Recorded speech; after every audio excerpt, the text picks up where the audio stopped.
Team युवा थी, खिलाड़ियों के पास अनुभव की कमी थी, लेकिन जिस तरह से हेडिंगली में, इस मैदान में जहां पर इस वक्त मैं खड़ा हूं, जिस तरीके की शिकस्त भारतीय टीम को मिली, इसकी उम्मीद हम सब में से कोई भी नहीं कर रहा था।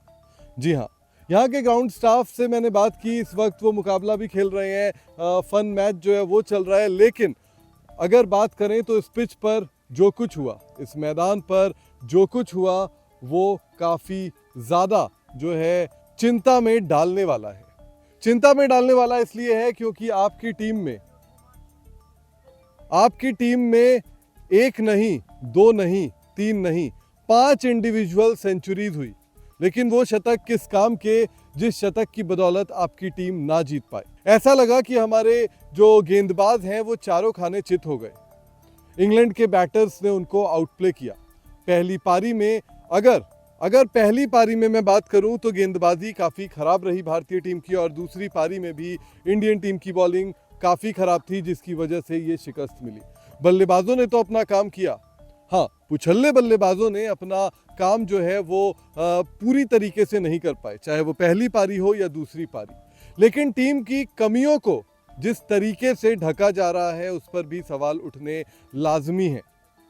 अगर बात करें भारतीय टीम के प्रेस कॉन्फ्रेंस की, जो मैच के बाद हुआ, वहां पर गौतम गंभीर आए। गौतम गंभीर ने यह कहा कि दुनिया के बेस्ट फील्डर्स भी कैच छोड़ते हैं, लेकिन दुनिया के बेस्ट फील्डर्स एक कैच छोड़ते हैं, शायद 2 कैच छोड़ते हैं। एक पोजीशन में परेशानी हो सकती है इसलिए कैच छोड़ते हैं, लेकिन यहाँ पर यशस्वी जायसवाल की बात करें तो उन्होंने एक के बाद एक 3 कैच छोड़ दिए, जिसकी वजह से इंडिया को ये मैच हारना पड़ा। सिर्फ यशस्वी जायसवाल इस हार के जो है वो जिम्मेदार नहीं है। हमारे पुछल्ले बल्लेबाज शार्दुल ठाकुर, प्रसिद्ध कृष्णा, क्या कर रहे थे? आखिरी दिन में आकर, एकदम आखिर में आकर आपने गुच्छों में 2-2 विकेट निकाल लिए, तो आपको क्या लगा कि क्या आप जीत जाएंगे? जीत तो नहीं पाए, लेकिन सवाल काफी सारे उठ गए। गौतम गंभीर ने प्रेस कॉन्फ्रेंस में कहा कि ये टीम युवा है, हमारे जो गेंदबाज हैं उनके पास अनुभव की कमी है। तो ये गेंदबाज तो सिलेक्टर्स ने और आपने मिलकर चुनी है, ये टीम अच्छी करे इसकी जिम्मेदारी तो आपकी है। ऋषभ पंत पर सवाल पूछा गया तो उस सवाल को पूरा बिना सुने उन्होंने पत्रकार को रोक दिया और ये कहा कि आप सिर्फ ऋषभ पंत के शतक की बात क्यों कर रहे हैं, आप शुभमन गिल की बात क्यों नहीं कर रहे, आप यशस्वी की बात क्यों नहीं कर रहे, आप केएल राहुल की बात क्यों नहीं कर रहे। ऑस्ट्रेलिया में जिस तरीके की शिकस्त हमने देखी थी, वो शिकस्त भी काफ़ी चुभती थी, लेकिन ये शिकस्त और ज़्यादा इसलिए चुभ रही है क्योंकि यहाँ पर हम जीत के करीब थे। इस मैदान पर भारतीय टीम के खिलाड़ियों ने 4 दिनों तक मुकाबले को जिंदा रखा।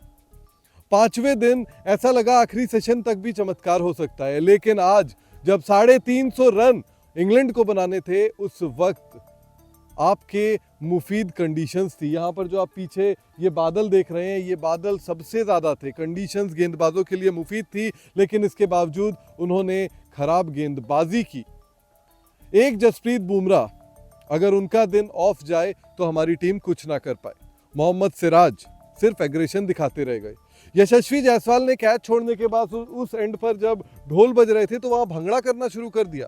शर्म तो आनी चाहिए, आपने 1 नहीं, 2 नहीं, 3 कैच छोड़े हैं, और ऐसा नहीं है कि बहुत कठिन कैच छोड़े हैं। जिस तरीके के कैच इंटरनेशनल मुकाबलों में उम्मीद होती है कि हर कोई लेगा, वैसे कैच छोड़े हैं। इस हार से इंडियन टीम पर सवाल कई उठ रहे हैं। भारतीय टीम 25 तारीख को अब बर्मिंघम के लिए निकल रही है, जहां 2 तारीख से एजबेस्टन में इंग्लैंड के खिलाफ सीरीज का दूसरा मुकाबला खेला जाएगा।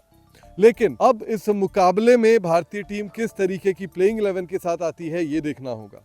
जब कोच गौतम गंभीर से ये पूछा गया कि शार्दुल ठाकुर से पहले जडेजा को गेंदबाजी क्यों दी गई, तो उन्होंने कहा ये कप्तान का इंस्टिंक्ट था।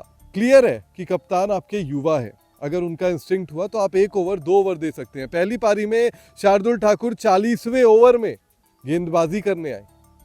माना जाता है कि शार्दुल ठाकुर जो है स्विंग गेंदबाज हैं, नई गेंद से बहुत कुछ कर सकते हैं। जब मौसम में मदद हो तो वो बॉल को अंदर भी ला सकते हैं, बाहर भी ले जा सकते हैं, लेकिन ऐसा नहीं हो पाया। क्यों नहीं हो पाया? क्योंकि यहाँ पर इंडियन टीम की प्लेइंग 11 भी सटीक नहीं थी। इंडियन टीम जिस तरीके से खेली, जिस तरीके से गेंदबाजी हुई और जिस तरीके से हमारे पुछल्ले बल्लेबाजों ने बल्लेबाजी की, वो काफ़ी शर्मनाक था। उम्मीद करते हैं कि इंडियन टीम अपनी गलतियों को समझेगी और अगले मुकाबले में यानी कि सीरीज के दूसरे मुकाबले में वापसी करने की पुरजोर कोशिश करेगी। ये यंग इंडियन टीम है, हम इसके साथ खड़े हैं, we are backing this team. लेकिन टीम को भी अपने इंस्टिंक्ट्स को बैक करना होगा, अपने परफॉर्मेंस से टीम को भी इंडिविजुअल प्लेयर्स को बैक करना होगा। बल्लेबाजों ने यहाँ पर खूब रन बनाए लेकिन गेंदबाज यहाँ पर फेल हो गए। ये इनएक्सपीरियंस बॉलिंग अटैक उम्मीद करते हैं कि बर्मिंघम में कुछ कमाल कर पाएगी। उम्मीद करते हैं कि आकाशदीप टीम की प्लेइंग 11 में आएंगे।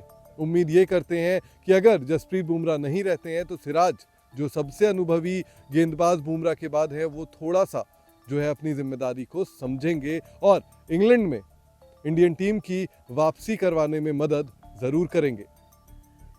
हेडिंगली लीड से अंकन कर, स्पोर्ट्स नाउ।